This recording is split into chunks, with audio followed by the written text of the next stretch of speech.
상속 하루 전날 그 애가 집에 찾아왔습니다. 남편이 평생 숨겨왔던 아들이라더군요. 그런데 그 아들과 제 딸이 함께 들어왔습니다. 그리고 손을 잡고 있었습니다. 그 순간 제 몸에서 핏기가 서서히 빠져나가는 걸 느꼈습니다. 머릿속이 하얘졌고 심장은 미친 듯이 뛰었습니다. 저는 아무 말도 할 수 없었습니다. 눈앞에서 벌어지고 있는 그 현실이 너무나도 낯설고 끔찍했거든요. 안녕하세요. 올해로 67이 된 이선옥입니다. 저는 가업으로 물려받은 건물 몇 채를 관리하며 평생을 지켜온 제 삶의 자부심과 함께 살아왔습니다. 하지만 그 모든 것이 이렇게 한순간에 무너질 줄은 몰랐습니다. 남편의 외도, 숨겨둔 아들, 그리고 제가 목숨처럼 아끼던 제 딸의 배신. 오늘 여러분께 그 충격적인 이야기를 처음부터 끝까지 들려드리려고 합니다.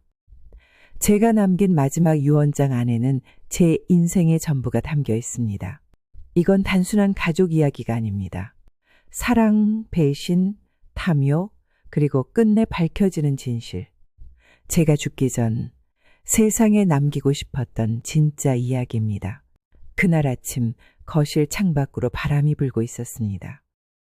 바람결에 낙엽이 흩날렸고 그 사이로 흘러나오는 커피향조차 어딘지 모르게 쓸쓸하게 느껴졌습니다. 저는 평소보다 일찍 눈을 떴고 커튼을 젖히자마자 멈춰선 채 한참을 그 자리에 서 있었습니다. 오늘 윤정이가 옵니다. 딸아이가 이 집에 마지막으로 발을 들인 게 언제였던가. 거실 벽에 걸린 가족 사진 속 얼굴들을 더듬으며 기억을 꺼내보려 했지만 유독 그 시절 기억만은 흐릿하게 느껴졌습니다. 너무 오래전 일 같기도 하고 또 어제 일처럼 생생하기도 했죠. 윤정은 제게 어떤 아이였냐고 묻는다면 누구보다 똑똑하고 누구보다 강단 있는 딸이었다고 말할 겁니다. 그런데도 이상하게 제가 해준 사랑이 그 아이에겐 늘 부족했던 것 같았습니다. 대학에 붙었을 때에도 결혼을 할 때도 윤정은 늘 저를 똑바로 보지 않았습니다. 말은 했지만 눈은 피했고 웃었지만 그 안에 슬픔이 섞여 있었어요. 그리고 마지막 날, 그러니까 집을 떠나던 그날 아침 윤정은 짐을 끌며 현관문 앞에 섰고 저는 다가가 마지막으로 물었습니다. 정말 이렇게 가겠다는 거니? 제 말에 돌아온 대답은 단 한 문장이었습니다. 엄마는 결국 엄마밖에 몰라요. 그 말은 칼처럼 날카로웠고 그 뒤로 5년이 흘렀습니다. 전화 한 통, 메시지 하나 없던 아이가 이제야 다시 찾아왔습니다. 그것도 유산 이야기가 오간 뒤였습니다. 초인종 소리가 났고 저는 일부러 자리에서 일어나지 않았습니다. 거실 한복판에 앉은 채 천천히 숨을 골랐고 제 오랜 친구 세연이가 대신 문을 열었습니다. 그리고 몇 초 뒤 윤정이 현관으로 들어섰습니다. 오랜만인데도 낯설지가 않았습니다. 여전히 단정한 옷차림, 차가운 눈빛, 얇은 입술이 굳게 담은 채 저를 바라봤고 저는 말없이 고개를 끄덕였습니다. 윤정이 고개를 숙이며 건넨 인사도 제게는 상투적으로만 들렸습니다. 잘 지냈어요, 엄마? 말은 그랬지만 마음은 그렇지 않았겠죠. 제 눈에도 그랬고 제 귀에도 그랬습니다. 저는 조용히 자리를 내주었고 윤정은 익숙한 듯 소파에 앉았습니다. 서로 마주 본 채 차를 마시는 장면이 어색할 정도로 조용했습니다. 그래, 오랜만이네. 커피는 마시지? 저는 차 대신 커피를 준비했습니다. 윤정은 대답하지 않았지만 예전부터 늘 블랙만 마시던 걸 기억하고 있었습니다. 손이 살짝 떨려 잔을 놓는 소리가 컵받침을 울렸고 그 소리에 둘 다 동시에 눈을 마주쳤습니다. 그리고 그 순간 저는 확신했습니다. 이건 모녀의 재회가 아니라 유산을 앞두고 치르는 사전회의라는 거요. 윤정은 그 이후에도 아무 말이 없었습니다. 벽시계를 흘끗 보며 조용히 앉아있더니 이윽고 혼잣말처럼 말했습니다. 아버지는 아직이에요? 그 물음에 저는 말없이 고개만 끄덕였습니다. 그때까지는 아직 이 집에 또 다른 방문자가 있을 거란 사실을 모르고 있었습니다. 그로부터 몇 분 뒤 초인종이 다시 울렸고 이번에도 제가 아닌 세연이 문을 열었습니다. 그리고 현관에 서 있는 두 사람을 본 순간 제 손에 들린 잔이 흔들렸습니다. 남편 김병수, 그리고 낯선 남자 한 사람. 말끔하게 정돈된 셔츠에 조용한 눈빛, 하지만 어딘지 익숙한 인상이었습니다. 병수는 마치 기다렸다는 듯 말했습니다. 선옥 씨, 이쪽은 준영이라고 해요. 잠시 예전에 인연이 있었던.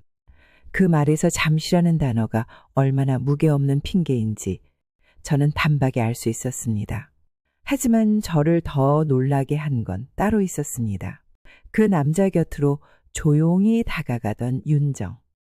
딸아이는 말없이 앉은 남자의 팔을 스치듯 감싸 안으며 아주 자연스럽게 그의 곁에 섰습니다. 손을 포개지도 않았고 말을 나누지도 않았지만 그 둘 사이엔 설명하지 않아도 느껴지는 기류가 있었습니다.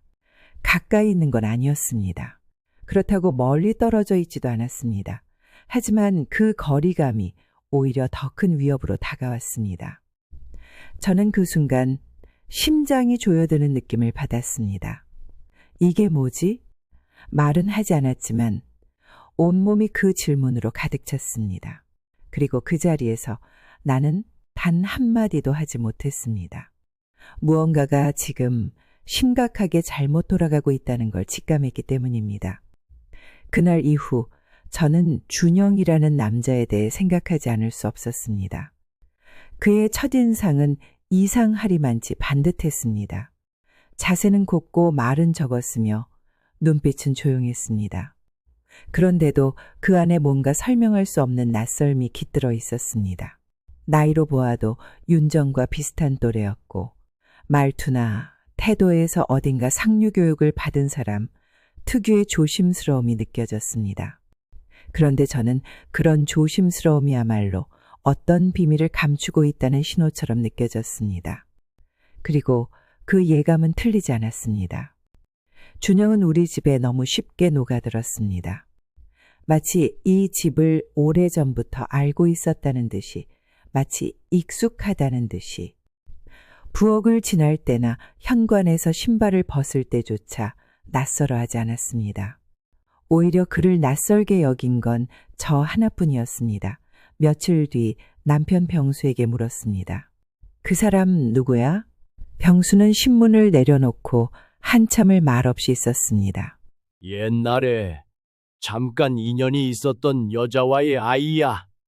그 말 한 줄이 내게 얼마나 많은 시간을 끌어당겨 부숴버렸는지 병수는 몰랐을 겁니다. 저는 숨이 멎는 듯 했지만 그 감정을 내보이지 않았습니다. 저도 나이가 있고 이제는 터질 것 같은 감정도 눌러 참는 법을 알게 되었으니까요. 언제부터 알고 있었어? 오래 전부터 알고는 있었지. 다만 내가 알면 너무 힘들어 할까봐. 그 말이 참 가소로웠습니다. 저를 생각해서였다는 그 말이 결국 지금은 내 눈앞에 그 아이를 데려오게 된 상황에서 무슨 소용이 있는지. 결국 그 아이는 이 집으로 들어왔고 남편은 그 아이에게도 유산을 나눠주겠다는 의사를 밝혔습니다. 상속할 때 준영이 목도 넣으려고 해. 그 아이도 내 자식이니까. 그 말을 듣고 난 뒤 나는 혼잣말처럼 중얼거렸습니다.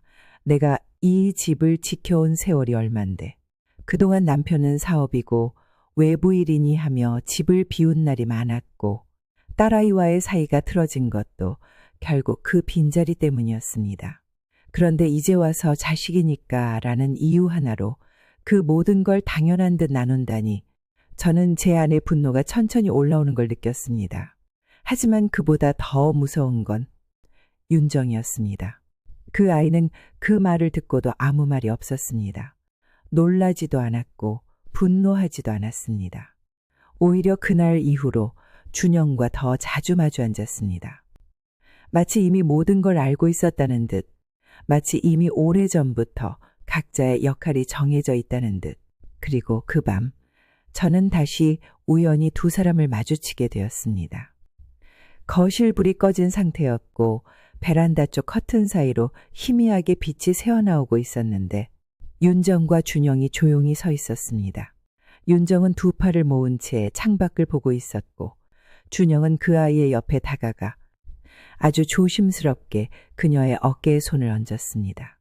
말이 없었습니다. 그저 말 없는 교감, 설명 없는 동의. 저는 그 장면을 보며 확신했습니다. 이 둘은 단순한 가족이 아닙니다. 이건 무언가 감추고 있는 관계입니다.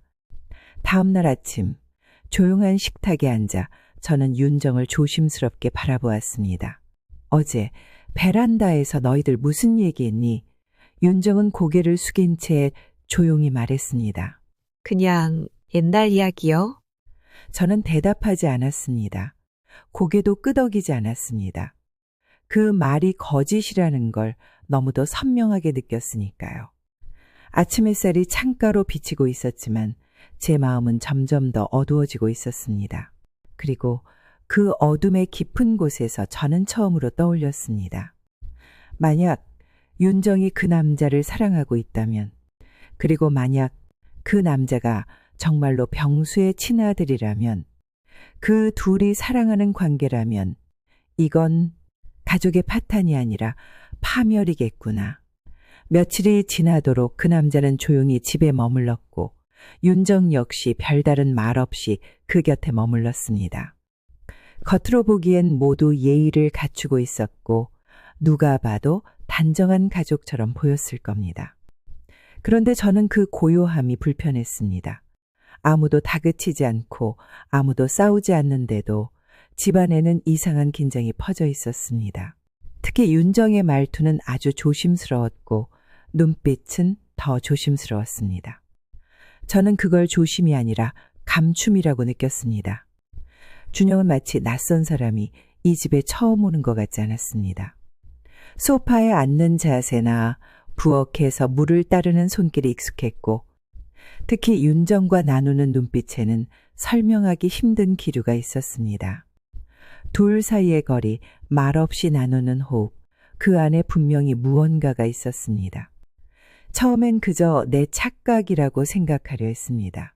딸과 남편의 숨겨진 아들이 같은 공간에 있는 것만으로도 긴장이 생기는 건 당연한 일일지 모른다고 나는 스스로를 다독였습니다. 하지만 그런 착각이라면 왜 그 둘은 서로를 그렇게 오래 바라보는 걸까? 왜 말없이 앉아있는 그 모습조차 그리 따뜻하게 느껴지는 걸까? 왜 서로의 기척에 그렇게 예민하게 반응하는 걸까? 저는 그날부터 윤정의 시선을 따라다니기 시작했습니다. 아침 식탁에서 준영이 커피를 내리면 윤정은 손에 들린 신문을 내리고 고개를 살짝 돌렸고 그의 손끝을 지켜보는 시간이 길어졌습니다. 준영이 책상 앞에 앉아 뭔가를 읽고 있으면 윤정은 그 곁을 지날 때 유독 천천히 걸었습니다. 처음엔 우연이라 여겼지만 시간이 갈수록 그 우연은 너무 자주, 너무 자연스럽게 반복되었습니다. 하루는 둘이 함께 외출을 나갔습니다. 마트에 다녀오겠다며 말했지만 그 둘의 손에는 장바구니 대신 커피가 들려 있었고 그들의 표정은 장을 본 사람들이라기보다 누군가의 빈 시간을 함께 채우고 온 사람들 같았습니다. 밤이 되자 저는 혼자서 오래전 기억을 떠올렸습니다. 윤정이 고등학생이던 시절 밤마다 좋아하는 드라마를 보며 혼잣말을 하던 딸아이의 모습. 시험이 끝나면 친구들과 노래방에 갔다며 마냥 웃던 아이. 하지만 언제부터인가 그 아이는 웃지 않았습니다. 그 시기는 병수가 집을 자주 비우던 시기였고 제 사업도 바쁘던 시기였습니다. 그리고 저는 그 빈틈을 채워주지 못했습니다. 그날 밤 저는 거실 조명을 끄고 소파에 앉았습니다.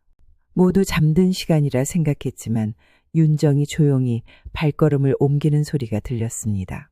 그 뒤로 이어지는 발자국 소리, 준영이었습니다.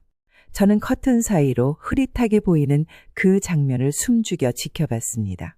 괜찮아. 지금은 우리밖에 없어. 그래도 조심해야 해요. 어머니가. 그 말에 제 심장은 순간 멎는 줄 알았습니다. 조심해야 할 이유가 있다는 건 숨기고 있는 무언가가 있다는 뜻입니다. 그리고 그 무언가는 이미 서로 알고 있는 서로의 감정을 드러낸 상태라는 뜻입니다. 다음 날 아침 저는 윤정을 조용히 불러 앉혔습니다. 너 준영이랑 어떻게 된 거니? 엄마 오해하지 마. 그냥 이야기를 좀 나누는 정도야. 그 대답은 거짓이었습니다. 그 애는 거짓말을 할 때 항상 눈을 피했습니다. 그리고 그날도 제 눈을 피했습니다. 저는 아무 말도 하지 않았고 다시 커피잔을 들고 자리로 돌아왔습니다. 하지만 제 안에서 뭔가 천천히 무너지고 있다는 건 저 스스로 너무도 잘 알고 있었습니다. 그날 오후 세연이 찾아왔습니다. 차를 마시며 이런저런 이야기를 나누다가 그녀가 불쑥 말했습니다. 너 요즘 이상하게 보여. 왜 이렇게 안색이 안 좋아? 나는 웃으며 말했습니다. 그냥 요즘 집안이 너무 조용해서 더 불안해. 그리고 그 말이 입 밖으로 나가는 순간 저는 알았습니다. 조용한 게 아니라 잠잠한 거였다고. 그리고 잠잠한 것 뒤에는 늘 파국이 찾아오더라는 걸. 그날 밤 집안은 유난히 조용했습니다. 창밖에선 바람이 불지도 않았고 시계 바늘 소리만 또렷하게 들릴 정도로 고요했습니다. 저는 방 안 조명을 끄고 커튼 사이로 거실을 지켜보고 있었습니다. 무언가 말로 설명할 수 없는 감정이 내 안에서 조용히 요동쳤고 나는 더는 상상이나 추측으로 넘길 수 없는 어떤 장면을 보고 싶었던 것 같습니다. 조용한 발소리가 들렸고 윤정이 조심스럽게 거실을 지나 베란다로 향했습니다. 이어서 몇 초 뒤 준영도 따라 나왔습니다. 둘은 아무 말 없이 어둠 속에서 마주섰고 말없이 서로를 바라보고 있었습니다. 조명이 꺼진 상태였기에 그들의 표정은 보이지 않았지만 자세와 움직임 그리고 그 미세한 정적이 모든 걸 말해주고 있었습니다. 윤정은 두 팔을 모은 채 서 있었고 준영은 그녀의 옆에 조심스럽게 섰습니다. 그리고 잠시 뒤 아주 자연스럽고 천천히 그의 손이 그녀의 어깨에 닿았습니다. 말로 표현하긴 어렵지만 그 장면은 위로도 배려도 아니었습니다. 그건 분명 애정이었고 서로가 서로에게 기댈 수밖에 없는 감정의 흐름처럼 보였습니다. 그 둘의 거리는 너무 가깝지도 않았지만 너무 익숙해 보였습니다. 그 침묵 속에서 주고받는 감정은 너무나 구체적이었고 그 장면을 지켜보던 저는 숨을 들이마시는 것도 조심스러웠습니다. 딸아이의 몸이 아주 잠깐 그 사람의 어깨에 기대어지는 걸 보며 나는 확신하게 되었습니다. 이건 단순한 오해가 아니고 오랜 시간 감춰왔던 관계가 드러나는 순간이라는 걸 말입니다. 그날 새벽 딸아이의 방문 너머로 희미한 휴대폰 진동음이 들렸습니다. 무슨 이유에서인지 저는 조용히 다가가 문틈 사이로 방 안을 들여다봤고 윤정은 조용히 휴대폰 화면을 내려보다가 가볍게 미소를 지었습니다. 그 미소는 제게 너무 낯설었습니다. 그 아이가 그렇게 편안하게 웃는 모습을 보는 것이 어쩌면 정말 오랜만이었기 때문이기도 했습니다. 그런데 그 화면 속에는 익숙한 이름이 있었습니다. 이준영. 그리고 대화의 일부가 화면에 그대로 떠 있었습니다. 어제 진심이었다. 너 없이는 하루가 너무 길어. 짧은 문장이었지만 저는 그 안에서 지난 한 달간 감지했던 모든 불편한 낌새들의 의미를 깨달았습니다. 다음 날 아침 저는 차를 따르며 조용히 물었습니다. 윤정아, 너 준영이랑 무슨 사이야? 엄마 그냥 아는 사이야. 말했잖아. 아버지 통해 알게 됐다고.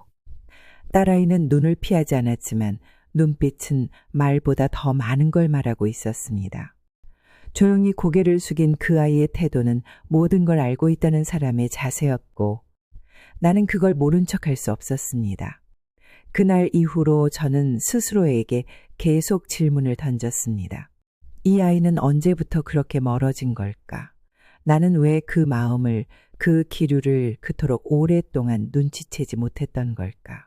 그리고 지금에 와서야 모든 퍼즐이 맞춰졌다는 사실이 더 아프게 다가왔습니다.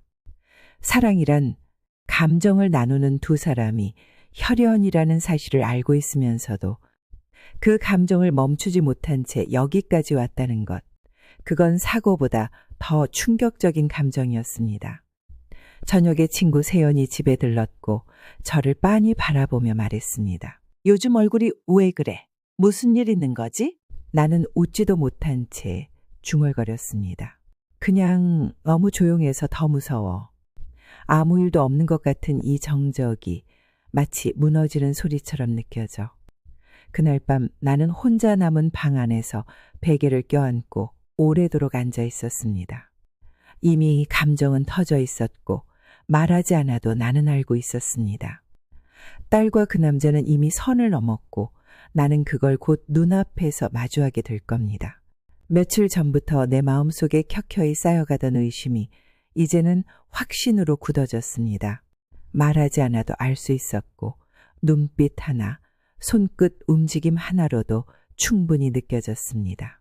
사람의 감정이라는 건 숨긴다고 숨겨지는 게 아니었고 특히 사랑이라는 감정은 가장 미세한 흔들림으로도 자신을 드러냈습니다. 딸과 그 남자가 함께 있는 장면을 여러 번 마주했고 그때마다 나는 무언가를 부정하듯 눈을 감거나 자리를 피했습니다. 하지만 그러면 그럴수록 내 안에 무언가는 자라났고 그건 나중에 감당하지 못할 정도로 커졌습니다. 밤이 깊은 어느 날 조용한 거실에서 나는 그 아이들의 발소리를 다시 들었습니다. 윤정이 먼저 나왔고 이어서 준영이 따라 나왔습니다. 불을 켜지 않은 어둠 속에서 둘은 서로를 바라봤고 말없이 그저 조용히 마주선 채 그대로 있었습니다. 손끝이 닿았고 눈길이 머물렀고 나는 그 순간 더 이상 부정할 수 없다는 걸 인정했습니다. 그건 혈육 사이에 있을 수 없는 감정이었고 설령 그것이 사랑이라 해도 받아들일 수 없는 감정이었습니다. 다음 날 아침 나는 윤정을 불러 앉혔습니다. 그녀는 눈을 피하지 않았지만 표정은 경계로 가득 차 있었습니다. 나는 차분히 하지만 단단히 물었습니다.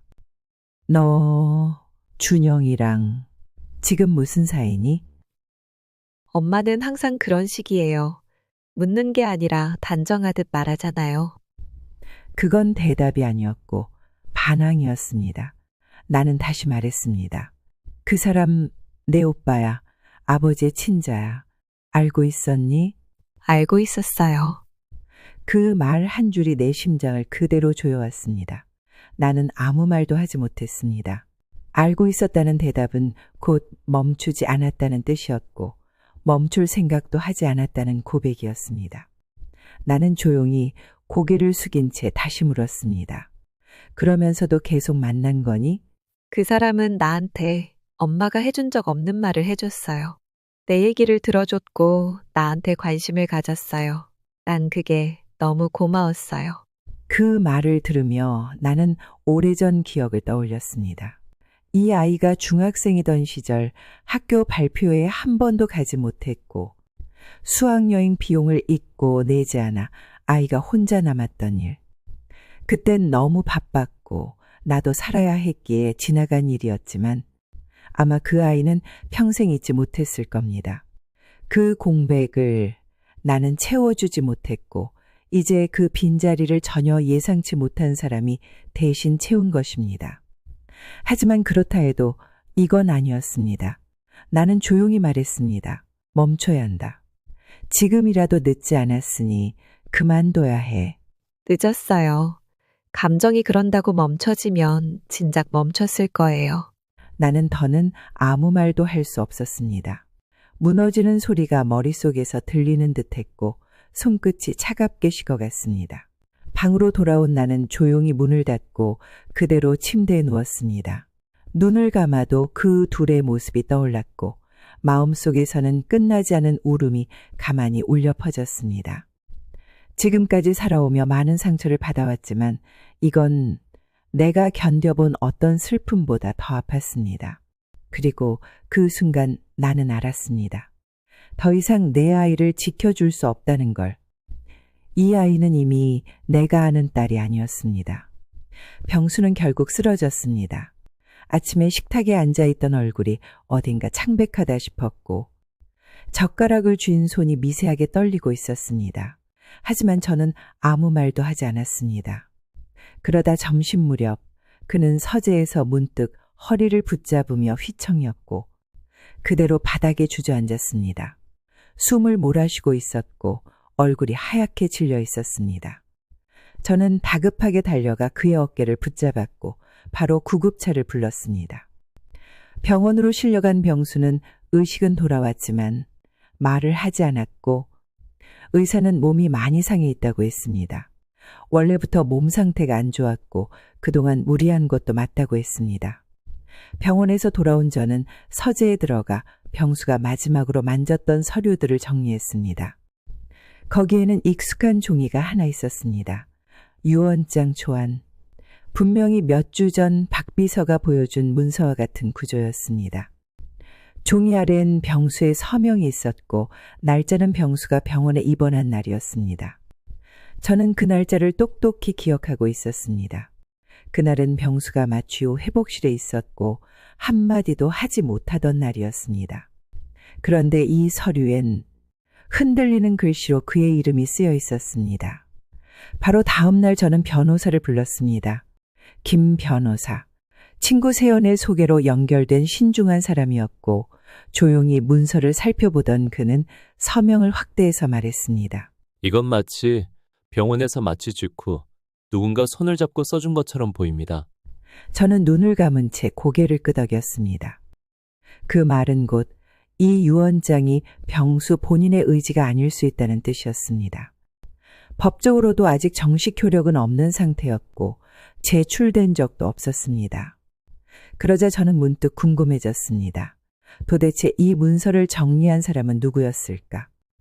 서재를 뒤지다가 박비서 명의로 된 위임장 복사본이 나왔습니다. 병수의 사인을 위임받아 유언장 내용을 정리하고 일정대로 제출하려고 했던 문서였습니다. 그리고 그 위에 작게 적힌 문장이 하나 있었습니다. 김준영 상속자 항목 신설, 조정 비율 확인 후 반영. 그 순간 저는 느꼈습니다. 이건 단순한 유산 문제가 아니라 그가 오랜 시간 준비해온 계획이었고 그 계획의 중심에 박 비서가 있다는 것을. 그날 저녁 저는 박 비서를 불렀습니다. 그는 조용히 서재로 들어왔고 저는 문서를 꺼내 말했습니다. 이 날짜, 병수가 병원에 있던 날이에요. 그런데 서명이 되어 있더군요. 회장님이 며칠 전에 사인을 받아놓으셨습니다. 날짜는 아마 제가 썼을 수도 있고요. 서명을 미리 받아놓고 내용을 나중에 채운 거라는 뜻인가요? 그럴 수도 있습니다. 정확한 건 회장님이 일어나셔야 알 수 있을 겁니다. 그의 말은 조심스럽고 공손했지만 더 이상 믿음이 가지 않았습니다. 저는 조용히 변호사가 서명을 분석한 결과를 말해주었고 문서의 법적 효력에 의문이 제기될 수 있음을 통보했습니다. 그 순간 그의 얼굴이 조금 굳어졌지만 곧 아무렇지 않다는 듯 말을 덧붙였습니다. 회장님이 깨어나시면 다시 정리하시면 될 겁니다. 박 비서가 돌아간 후 저는 소파에 앉아 조용히 병원에서 보낸 사진을 들여다보았습니다. 병수는 눈을 뜨고 있었지만 말은 하지 않았습니다.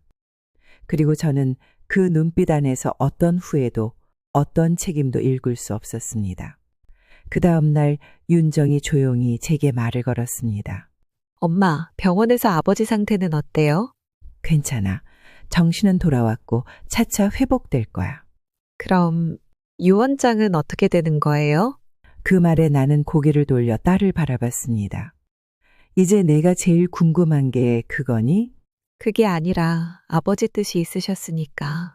그래, 뜻이 있었겠지. 그런데 왜 그 뜻에 엄마는 한마디도 듣지 못했을까? 딸이 침묵했습니다. 나는 조용히 덧붙였습니다. 괜찮아. 이젠 말하지 않아도 알아. 이제부터는 나도 준비할게. 그동안 침묵했던 나의 말도, 나의 판단도 이제는 꺼낼 때가 된 것 같아. 병수가 쓰러지고 며칠이 지났습니다. 병실 안은 적막했고 의식은 돌아왔지만 말은 거의 하지 않았습니다. 침대에 누운 채 눈만 뜨고 있었고 눈빛은 희미하게 깨어있는 듯 하면서도 사람을 바라보지 않았습니다. 그런 상태로 계속 누워있는 사람을 보고 있으려니 마음속에 쌓인 원망도 어느 순간 묘하게 사라지는 듯 했습니다. 화가 나기보단 서글펐고 억울하기보단 허무했습니다. 오랜 세월을 함께한 사람인데 그의 마지막이 이런 식으로 가고 있다는 게 이 사람도 결국 책임을 지지 못한 채 끝나려는 거구나. 그런 생각이 들었습니다. 병수는 끝까지 어떤 말도 하지 않았고 대신 그가 남기려 했던 문서들이 내 앞에 남았습니다. 유언장 초안. 그것도 박 비서가 갖고 있던 사본에서 발견한 것이었습니다. 처음엔 단순히 가정용 참고 자료라고 했지만 그 안엔 날짜와 서명이 있었고 내용은 분명하게 명시돼 있었습니다.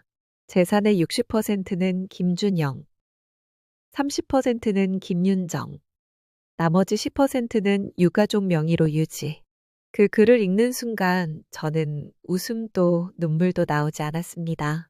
그냥 이 집이 이제 내 집이 아니라는 느낌만 강하게 들었습니다. 모든 게 조용히 완벽하게 배제된 듯 했고 제 이름은 거기 어디에도 없었습니다. 변호사에게 문서를 넘겼고 서명의 시점이 병수의 입원 기간과 겹친다는 사실을 확인했습니다. 전신 마취 이후 서명된 문서가 있다는 건 말이 안 됐고 결국 누군가 날짜를 조작했거나 사인을 미리 받아둔 채 내용을 나중에 넣었단 얘기였죠. 변호사는 가능성을 조용히 정리해 말했습니다. 박 비서 쪽에서 문서 날짜를 입력했고 실제 효력은 아직 없습니다. 법적으로는 미확정 상태입니다. 저는 그 말을 듣고 바로 박 비서를 집으로 불렀습니다. 그는 익숙한 듯 서재에 앉았고 저는 문서를 하나 꺼내 그의 앞에 놓았습니다. 이건 병수 씨가 쓰러지기 직전에 서명했다고 주장하는 유언장인데 날짜가 문제예요. 병원 기록과 맞지 않거든요. 박 비서는 당황한 기색 없이 짧게 대답했습니다. 아마 날짜는 제가 적었을 겁니다.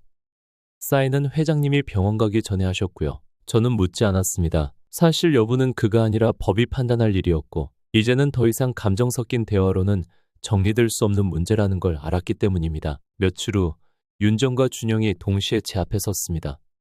저를 향해 서 있는 그 둘의 모습이 이상하게 하나처럼 겹쳐 보였습니다. 윤정이 말했습니다. 엄마, 이건 아버지 뜻이에요. 그 사람한테 마지막 기회를 주고 싶었던 거라고요. 저는 말없이 고개를 떨군 채 다시 물었습니다. 정말 그렇게 믿니? 그게 진짜 너희 아버지의 뜻이라고? 그녀는 대답하지 않았고 대신 준영이 나섰습니다. 저는 이런 방식으로 재산을 받고 싶지 않았습니다. 원래는 그런 생각이 아니었어요. 그렇다면 왜 유언장을 가만히 받아들였나요? 왜 박 비서와 함께 조율하는 걸 보고도 아무 말도 하지 않았어요? 그가 대답하려 했지만 저는 말을 자르듯 덧붙였습니다.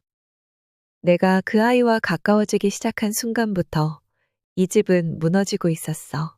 그걸 모른 채 여기까지 왔다고 생각하니 이제는 그저 인정해줬으면 좋겠어. 너희가 사랑이라는 이름으로 뭘 덮으려 했는지. 그건 가족이라는 울타리로는 도저히 받아들일 수 없는 일이야. 준영은 입을 다물었고 윤정도 더는 말하지 않았습니다. 대신 저는 조용히 서재로 들어가 오래전부터 준비해둔 봉투 하나를 꺼냈습니다. 아무도 몰랐던 종이 한 장, 병수도, 딸도, 비서도 모르게 제가 혼자 쓴 유언장이었습니다. 변호사 입회하에 정리해둔 그 문서에는 이 집과 제 남은 재산을 누구에게 왜 남길지 제 손으로 적은 이유가 들어있었습니다. 그건 누구를 벌주기 위한 것도 보복을 위한 것도 아니었습니다. 그건 제 삶의 마지막 정리였고 마지막 판단이었습니다. 그리고 저는 그걸 아무 말 없이 조용히 공개하기로 마음먹었습니다. 며칠을 고민했고 며칠을 망설였습니다. 내가 가진 것을 어떻게 정리해야 할지, 무엇이 내 마지막 선택이어야 할지 스스로에게 수십 번을 물었습니다. 재산이 많다고, 집이 크다고, 건물이 있다고 해서 이 삶이 나았던 건 아니었습니다. 남편은 나를 속였고 딸은 나를 버렸으며 그들이 만든 진실은 결국 나를 이 집안에서 가장 외로운 사람으로 만들었습니다. 이 집에 남기고 갈 것이 없다면 내가 품었던 생각이라도 남기자고요. 나는 변호사와 함께 새로운 유언장을 썼고 아무도 모르게 서명까지 마쳤습니다. 아침 윤정과 준영, 박비서, 그리고 김 변호사가 집에 모였습니다. 거실은 조용했고 모두의 눈빛은 긴장으로 가득 차 있었습니다. 저는 조용히 앉아 낡은 봉투 하나를 꺼내 책상 위에 올려두었습니다. 이게 내 진짜 유언장이야. 박 비서가 입을 열려는 걸 김 변호사가 제지했습니다. 그는 봉투를 열고 문서를 조용히 읽었습니다. 고인의 유언에 따라 유산의 40%는 김지우 군에게 양육보호인 명의로 이전되며 나머지 60%는 공익법인에 기부됩니다. 윤정이 고개를 들었습니다. 지후요? 누구죠? 김지후. 준영 씨가 과거 관계에서 낳았다는 아이. 내겐 그 아이가 가장 아무 이해관계 없는 가장 순수한 사람이더군요. 그 아이는 아직 어리고 이 일에 대해 아무 판단도 할 수 없는 나이지만 오히려 그래서 나는 그 아이에게 남기고 싶었습니다. 어떤 욕심도 어떤 계산도 섞이지 않은 선택이니까요. 그리고 나머지는 모두 세상에 돌리기로 했습니다. 내가 사랑받지 못했던 만큼 누군가는 그 돈으로 따뜻한 밥을 먹을 수 있다면 그걸로 충분하다고 생각했습니다. 윤정은 아무 말도 하지 않았습니다. 준영은 고개를 숙였고 박 비서는 처음으로 입술을 굳게 다문 채 조용히 서 있었습니다. 저는 마지막으로 말했습니다. 이건 누구를 벌주기 위한 게 아니야. 다만 내가 평생 지켜온 이름을 마지막까지 내 손으로 마무리하고 싶었을 뿐이야. 그리고 너희가 이 집에서 나눈 건 사랑이 아니야. 상처였고 무지였고 무책임이었어. 내가 그걸 다 안고 갈 생각은 없어. 이제 각자의 몫을 안고 각자의 자리로 돌아가. 윤정은 아무 대답 없이 방을 나갔습니다. 문이 닫히는 소리도 발소리도 없이. 집안은 조용했고 문서 위에 놓인 내 사인이 작고 단단하게 보였습니다. 그 종이 한 장이 내 삶의 마지막 정리였고 나는 그걸 내 손으로 끝낼 수 있었다는 사실에 아주 조금 숨을 돌릴 수 있었습니다. 딸아이는 조용히 사라졌습니다. 어느 날 아침 방을 정리한 흔적도 없이 조용히 집을 떠났고 나는 따로 붙잡지 않았습니다. 어디로 갔는지, 누구와 함께 있는지, 지금 어떤 마음으로 하루를 보내고 있는지는 알 수 없지만 이상하게도 그게 그렇게 궁금하진 않았습니다. 어쩌면 이미 마음이 떠났던 시간들이 너무 길었고 이제 와서 뒤를 돌아봐도 돌아올 건 없다는 걸 받아들였는지도 모릅니다.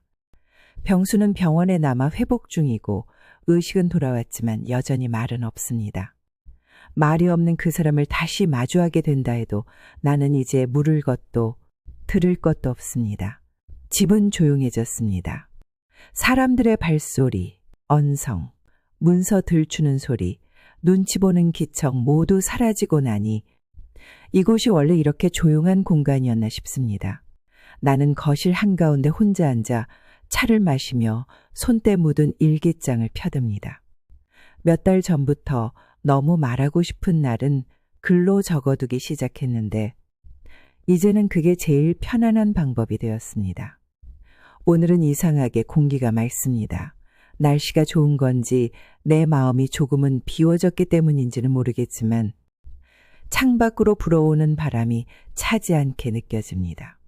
나는 오늘도 조용히 있었습니다.